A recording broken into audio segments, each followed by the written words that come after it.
एक शाम प्राची टीवी पर सीरियल देख रही होती है, तभी उसकी सास वहाँ आती है। अरे सीरियल में तो ऐसे मग्न है जैसे आज रात का खाना पड़ोसी आकर बनाएंगे। मुझे पता ही नहीं था आपने अपने बेटे की शादी पड़ोस में भी की हुई है। हैं? मतलब? मतलब इस घर में सारा काम बहू ही करती है, आप तो सिर्फ खर्राटे मारती हैं। अच्छा जी, फिलहाल तो तुम आराम फरमा रही हो, चलो जाओ, ये मेरे टीवी देखने का समय है। आहा, इसीलिए मुझे भगाया जा रहा है। सॉरी, अब तो बिल्कुल नहीं जाऊंगी।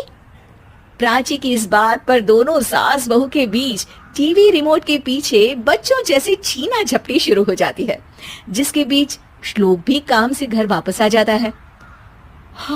आज मेरी चूहे बिल्ली की जोड़ी किस बात पर झगड़ रही है? अरे तेरे बीवी मुझे टीवी नहीं देखने दे रही।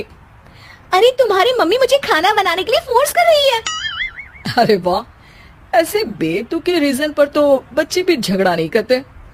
अरे मुझे कुछ मत बोल, सब इसने ही शुरू किया है। हाँ हाँ, जैसे आप तो बहुत दूध की धूली है ना। अरे बस दोनों चुप।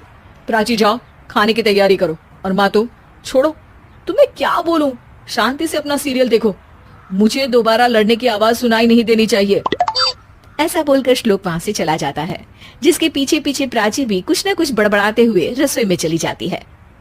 हाँ हाँ, सासू जी को तो कुछ बोलेंगे ही नहीं, बस मुझ पर ही हुक्म चलता है, खाना बनाओ, जैसे मैं इनके घर में खाना बनाने के लिए आई हूँ।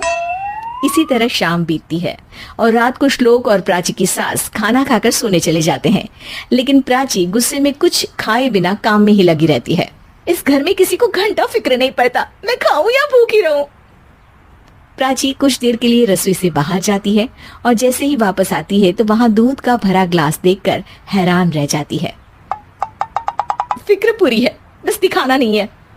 प्राची दूध पीकर सोने चली जाती है और अगली सुबह एक बार फिर सास बहू का कार्टून नेटवर्क स्टार्ट हो जाता है। ये तुमने ही किया है। अरे अजीब जबरदस्ती है, मैं बोल रही हूँ मैंने कुछ नहीं किया। दोनों ने मिलकर पूरे घर को पागल खाना बनाया हुआ है। यहाँ कोई नॉर्मल इंसान तो रह ही नहीं सकता, इसीलिए अब पड़ोसी क्या रिश्तेदार भी घर आने से कतराते हैं। और सुन बेटे, तू भी चंगा, तेरी माँ भी चंगी, तेरी बीवी भी चंगी, रिश्तेदार। हाँ जी, आपको नहीं पता क्या, गंगाधर ही शक्तिमान है, रिश्तेदार ही। हाँ हाँ, बस समझ गया। कभी जानवरों जैसे लड़ेंगी तो कभी जुगलबंदी करेंगी। भाई मैं आप दोनों के बीच में नहीं फंसना चाहता। सास बहू की इस मन मौजी जोड़ी से परेशान होकर श्लोक अपना सिर खुजलाता वहाँ से चला जाता है। चलो अब मैं भी कीर्तन में जा रही हूँ। इस पर जैसे ही सास कमरे में अपना पर्स लेने जाती है तो वहाँ नाश्ते की प्लेट रखी देख मुस्कुराने लगती है और नाश्ता करके घर से बाहर निकलते हुए कुछ पैसे टेबल पर रख जाती है, जिसके कुछ देर बाद सिलेंडर वाला घर आता है। उमरी मैया, मैं सिलेंडर के बारे में तो बिल्कुल भूल ही गई थी। घर खर्च के सारे पैसे भी मम्मी के पास है और श्लोक से बोला तो उल्टा 4 बात सुनाएंगे। प्राची ये सोच ही रही होती है कि अचानक उसका चेहरा चमक उठता है और वो घर में आकर इधर उधर देखने लगती है। तभी उसकी नजर टेबल पर रखे पैसों पर पड़ती है, जिन्हें वो सिलेंडर वाले को दे देती है। ये सब श्लोक देख लेता है। अच्छा बेटे, इतना बड़ा घोटाला, सबके सामने मैं तेरी दुश्मन और पीठ पीछे तेरी मेरी यारी। इस पर श्लोक एक प्लान बनाता है और शाम को सब एक साथ बैठे होने पर बोलने लगता है। माँ, तुम दोनों की बहुत लड़ाई होती है, इसलिए मैं सोच रहा हूँ कि प्राची को उसके घर छोड़ाऊं, इससे वो भी खुश रहेगी और तुम भी। अचानक श्लोक की ये बात सुनकर सास बहू शौक से उसकी तरफ देखती है। अरे ऐसे कैसे घर छोड़ाओगे, मुझे कहीं नहीं जाना। अरे तुमने बोला नहीं पर मैंने सुन लिया, तुम्हें मम्मी के साथ रहना अच्छा नहीं लगता, मुझे पता है। अरे वो अरे, जब बहू खुद कुछ काम बोले तो वो तुझे सुनता नहीं, और अब जो इसने बोला ही नहीं वो तू समझ गया। जब उसे नहीं जाना तो फिर जबरदस्ती क्यों कर रहा है? अच्छा, फिर आपको मौसी के घर छोड़ाता हूँ। बस अब आप दोनों एक घर में एक छत के नीचे नहीं रह सकती। मैं इस टॉम एंड जेरी की जोड़ी को और नहीं झेल सकता। है? ऐसे कैसे नहीं रह सकते?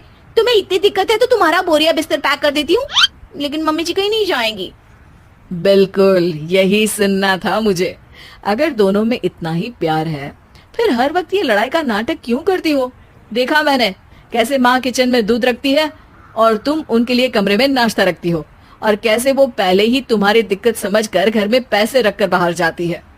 अरे भाई, इतना ड्रामा तो डेली सोप में भी नहीं होता जितना तुम दोनों ने इस घर में फैलाया हुआ है।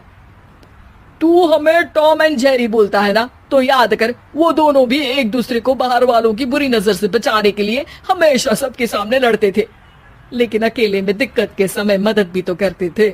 बस हमारा रिश्ता भी कुछ ऐसा ही है। और वैसे भी अगर सास बहू में तू मैं नहीं होती तो दुनिया वालों को कहानियां कैसे मिलेंगी?